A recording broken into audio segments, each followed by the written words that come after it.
ختمیږي. دا ځکه چې عقل رڼایي لري او دغه رڼایي ګناه ختموي. کله چې د عقل رڼایي مړه شي نو عقل کمزوری شي، عقل خراب شي.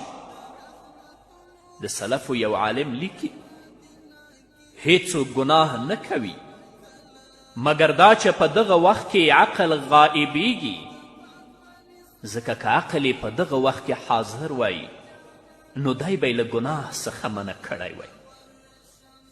بنده باید د دې احساس وکړي چې دی د الله رب العزت په ولکه کې دی.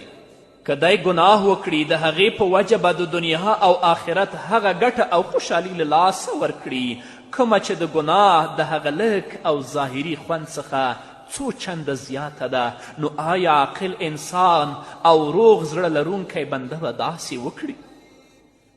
همدارنګه د ګناه په وجه باندې په زړه باندې مهر لګیږي. دا 11 نقصان دی. کله چې د یو چا بدي او ګناه زیاته شي نو د هغه په زړه باندې مهر ولګولی شي او له غافلینو څخه وګرځي. ځینې مفسرینو د الله رب العزت د دې وینا په تفسیر کې کلا بل ران علی قلوبهم ما کانوا یکسبون د دې آیت په تفسیر کې لیکلی دي چې له دې څخه مراد ګناه پسې وروسته بله ګناه کول دي تر دې چې زړه یې ړوند شي. او ځینې علماو لیکلی دي کله چې د نافرمانه انسانانو ګناهونه زیات شي نو له زړونو یې راچاپیره شي. الله دې په موږ باندې رحم وکړي. الله رب العزت دې زموږ خویندې او ورونه د ګناهونو نه وژغوري. هغوی ته دې الله رب العزت د نیکو اعمالو توفیق ورکړي. 12 د لعنت مستحق ګرځېدل. ځینې داسې ګناهونه دي که چیرې بنده مرتکب شي نو د الله او د هغه د رسول صلی الله علیه وسلم له لعنت لاندې به راشي. د مثال په توګه الله رب العزت په خپل کتاب کې په هغه چا لعنت ویلی چې د هغه د کتاب آیتونه او د هدایت دلایل پټوي او له حق ویلو څخه ډډه کوي. هغه څوک چې د الله رب العزت د کتاب آیتونه پټوي او له حق ویلو سره ډډه کوي هغه دې پوه شي چې هغه د الله رب العزت د لعنت مستحق او وړ دی. همدارنګه هغه څوک چې پر پاکو ښځو باندې د زنا او بدکاري تهمت لګوي الله په دیو باندې هم لعنت ویلی دی. همدارنګه رسول اکرم صلی الله علیه وسلم پر هغه ښځه باندې لعنت ویلی چې ځان ته ویښته ږدي او هغه ښځه چې دا کار ورته کوي.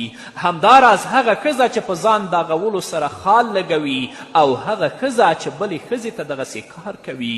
دا ټول هغه ګناهونه دي که څوک د دې ګناه مرتکب شي هغه د الله او د هغه د رسول د لعنت وړ ګرځي.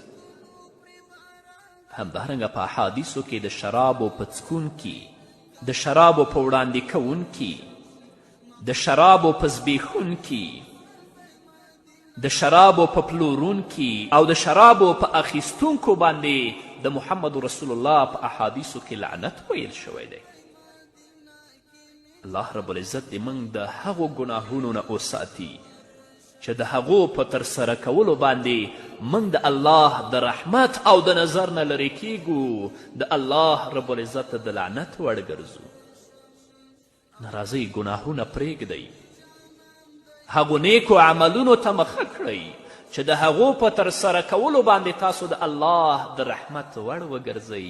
چې کله د الله رحمت د ستا د حال شامل شو ځای دې بیا جنت دی.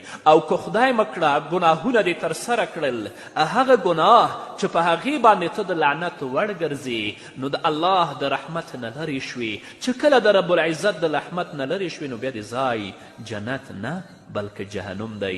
الله دې په موږ رحم وکړي.